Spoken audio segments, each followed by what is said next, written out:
Bienvenue dans notre émission et donc avant de vous présenter nos invités ou notre invité, nos éditorialistes, nous allons découvrir ensemble les principaux titres de ce magazine. Dans un premier temps, nous parlerons dans la partie 1 du classement FIFA des pays de notre continent et surtout nous passerons en revue ou puis nous parlerons tout simplement du Burkina Faso qui prépare la CAN 2017.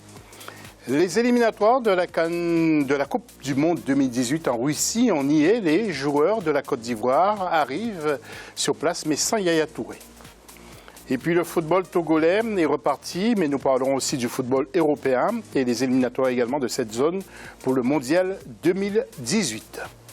Parmi nos invités, ou notre invité tout simplement, c'est Edith Giscard-Nono, qui est journaliste camerounais. Edith, bonsoir. Bonsoir José, bonsoir également l'ensemble de vos téléspectateurs. Bruno Aoyo, donc notre journaliste béninois, qui est là avec nous après les JO. Bruno qui nous revient très fort. Plus en forme encore, Bruno?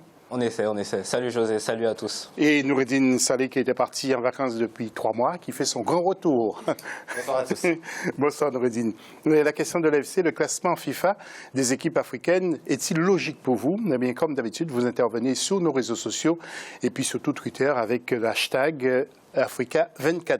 Le dernier classement de FIFA est tombé. Quelles sont les surprises? C'est à la une de l'AFC.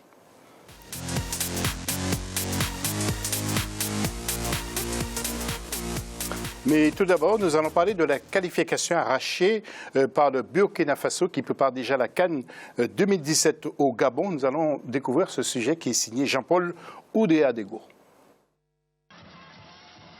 Après une campagne assez difficile, les étalons du Burkina Faso ont arraché à domicile le dimanche 4 septembre 2016 face aux zèbres du Botswana leur ticket de qualification pour les phases finales de la Coupe d'Afrique des Nations Gabon 2017. Grand habitué de ce rendez-vous sportif depuis 1996, les étalons entendent véritablement jouer leur partition à cette compétition au moment où beaucoup de supporters s'interrogent sur la forme du 11 national. On a démarré assez difficilement avec un entraîneur franco-allemand, Gernot Rohr. Et en cours de route, il m'a semblé que l'équipe avait des difficultés et il y avait un problème aussi d'autorité au niveau de cette équipe parce qu'il n'avait pas de maître à bord. Et conséquence, on était au bord de l'élimination. Et je pense que véritablement le tournant des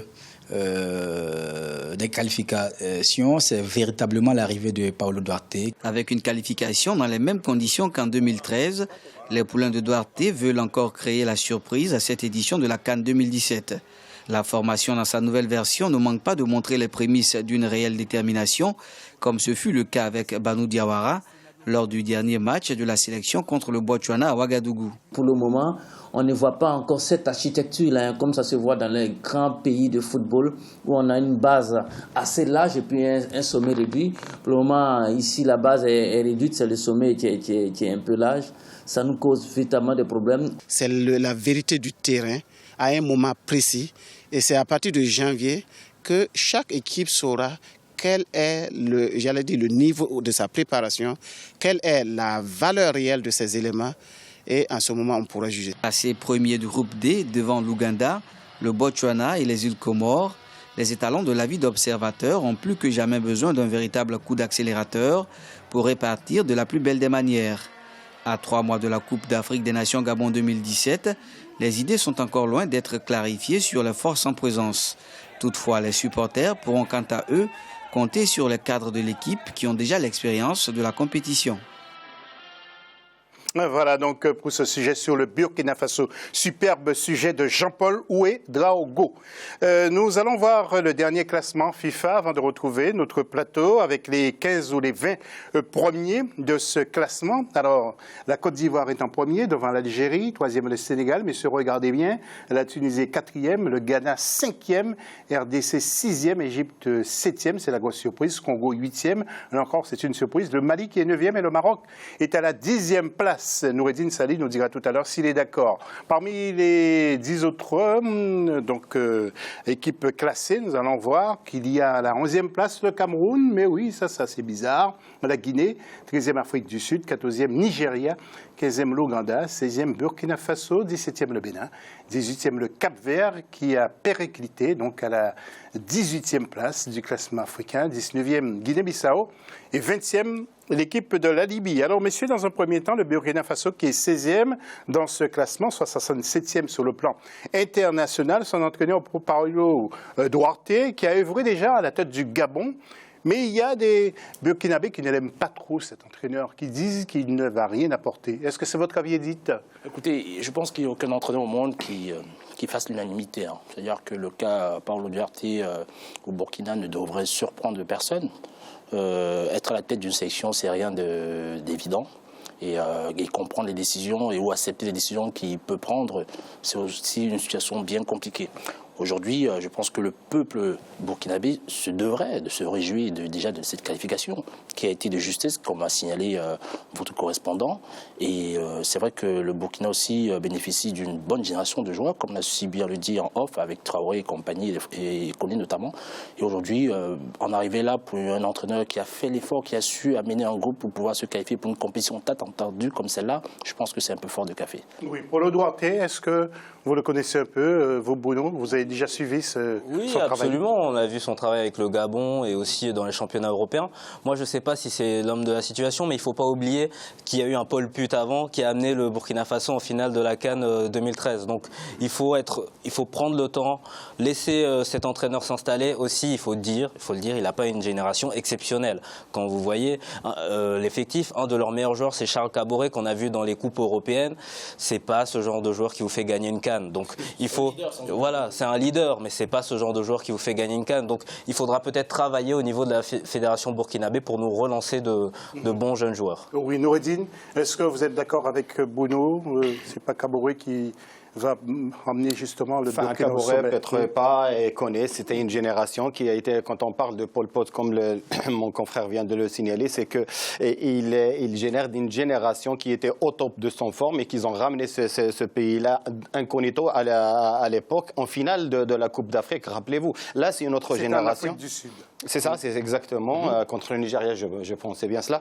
Et donc voilà, le Burkina Faso passe par une période transitoire pour retrouver un nouveau souffle. Et je pense que chaque entraîneur, c'est les résultats qui parlent à sa place. Pol Pot, c'était les résultats qui l'ont mis en haut du football burkinabé. Et il était secondé par un connaisseur du football burkinabé qui n'est autre que Sidi Napon, que nous profitons pour saluer au passage, car il y a son frère qui est décédé du côté du Burkina Faso. Nous l'avons appris pendant ces 24 heures, ces dernières 24 heures, bien sûr. Alors, messieurs, le classement FIFA, il y a le Cap-Vert, que je disais, qui a périclité pour laisser la première place à la Côte d'Ivoire. Est-ce que c'est une surprise pour vous? Le Cap-Vert, c'est un coup d'épée dans l'eau, écoutez, José, je ne pense pas que le classement FIFA, c'est un classement fantaisiste. Ce n'est pas là pour faire plaisir à certaines nations. C'est sur la base des performances lors des rencontres amicales des sélections ou des rencontres officielles.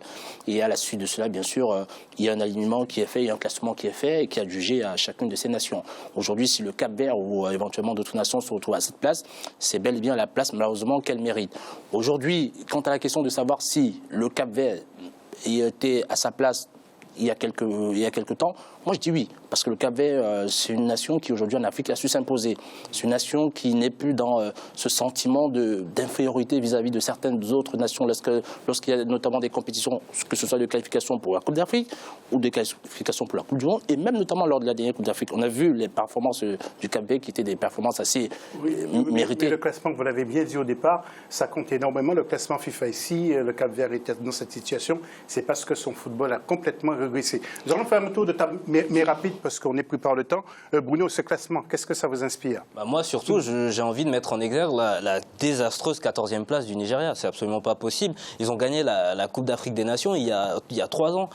Je pense que Gernot Rohr doit s'appliquer pour faire un gros travail là.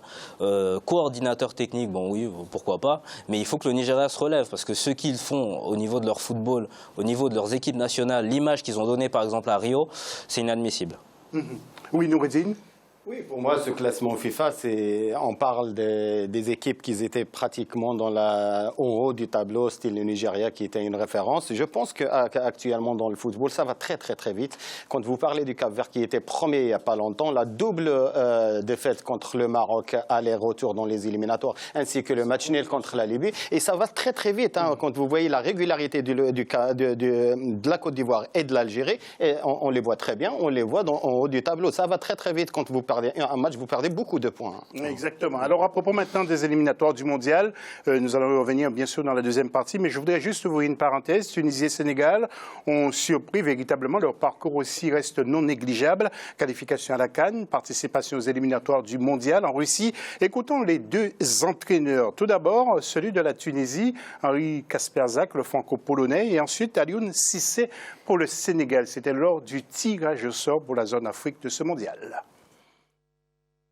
Et d'abord, on a des objectifs qui sont bien fixés par la Fédération tunisienne de football. Je crois qu'actuellement, on est dans une construction d'une équipe compétitive. Une équipe qui nous donnera satisfaction, surtout au niveau des résultats. Et puis en même temps, on compte beaucoup sur la qualité du jeu. Et puis l'objectif suivant, bien sûr, c'est qualifier pour la Coupe du Monde en 2018. On s'est qualifié pour le troisième tour de la Coupe du Monde. Donc l'objectif, c'est bien sûr essayer d'y aller. Et nous savons que ça va être un long chemin, mais en tout cas, en tant qu'entraîneur, ça vous permet de donner aussi, de transmettre cette expérience-là aux jeunes générations qui sont là, qui sont pétries de qualité. Donc j'espère qu'avec le vécu qu'on a eu sur le continent et puis les 17 ans qu'on a fait de professionnalisme, on peut transmettre ça. Maintenant, il y a une nouvelle génération, en tout cas, j'espère qu'ils feront mieux que nous. Oui, Joseph-Antoine Bell est avec nous. Joseph, bonsoir. Alors, j'ai voulu rendre hommage à ces deux nations, la Tunisie, bien sûr, avec son entraîneur, Henri Kasperzak, et le Sénégal, avec Alioune Cissé. Est-ce que ce sont ces deux nations-ci qui vous surprennent dans le classement FIFA et qui ont tendance à progresser? Bonjour José, bonjour à tous. Personnellement, je ne parlerai pas de surprise. Cette deux nations ne me surprennent pas, tant mieux si elles travaillent et qu'elles se retrouvent là. Vous savez très bien que le sport en général et le foot en particulier a ceci de bien propre que vous avez ce que vous méritez. Donc un classement, c'est un beau résultat.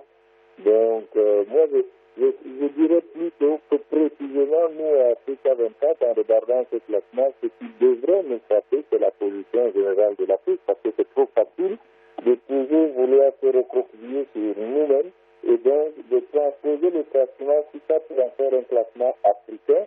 Et du coup, il y a un premier, il y a un 20e, et le premier se gargarise. Le premier africain est à quelle place au niveau mondial, alors que tout le monde rêve de faire de grands résultats en Coupe du Monde. Donc, moi, je serais plutôt un peu non, mais surtout choqué, interpellé plutôt, par le fait que la Côte d'Ivoire, qui a connu un meilleur classement que ça, tout en étant première aujourd'hui, est 34e ou 35e, que l'Algérie, à la fin de la Coupe du Monde, était beaucoup mieux placée que ça, et se retrouve là aujourd'hui, et que dans un passé aujourd'hui bien lointain, le Cameroun qui fut 5e, est 59e avec plaisir. Et puis juste, rapidement Joseph, à propos du Sénégal, un petit mot qui se qualifie sans aucune défaite pour la CAN 2017. Je lui souhaite de continuer ainsi. Je pense que pour les Africains, pour tous ceux qui en Afrique veulent être grands, il ne faut pas regarder ses voisins parce que généralement ils sont loin derrière par rapport au niveau mondial. Donc le Sénégal, qui a déjà eu une brillante performance en quart de finale en Coupe du Monde et qui doit être ambitieux par rapport aux individus et aux individualités qu'il a toujours connues. Et bien ce Sénégal-là mérite de gagner 10, 15, voire 20 matchs en Afrique sans avoir perdu pour pouvoir retrouver cette position-là et doit garder cette ambition. Donc, au lieu de commencer à sauter, je dis bravo à Liu, c'est ce que nous attendons, mais c'est encore mieux s'il pouvait continuer. Joseph, en tout cas, et puis on se retrouve lundi prochain. Parmi les infos en bref, avant de faire un tout dernier tour de plateau et remettre en antenne, quelques mots sur les qualifications de la CAN U17 qui aura lieu, vous le savez, à Madagascar. Parmi les 7 équipes qualifiées pour la phase finale, à Antananarivo, il y a le Niger, l'Angola, le Ghana, le Cameroun, le Congo, le Mali, normalement le Sénégal. Le match qui devait l'opposer à la Guinée a été reporté. Et puis la Coupe du Monde des U17 en Jordanie, le Cameroun, le Nigeria et le Cameroun ont perdu leur premier match. Mardi 4 octobre, le Cameroun jouera contre le Venezuela.